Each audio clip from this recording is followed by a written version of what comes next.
இன்னைக்கு என்னையா பார்க்க போறோம் அப்படின்னு கேட்டா மியூச்சுவல் இண்டக்ஷனோட பார்ட் 2 பார்க்க போறோம்.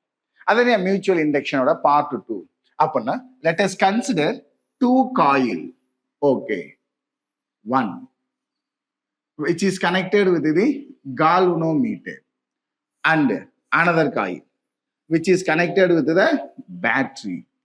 Okay, now the current flowing in the first coil, so primary current, which produces the change in flux in the secondary coil. The change in flux in the secondary coil produces induced current and induced EMF in the secondary coil. அப்ப இங்க என்ன நடக்கும்? Deflection நடக்கும்.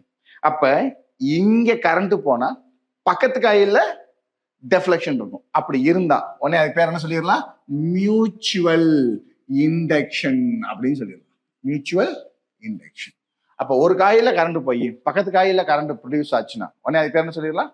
Mutual induction.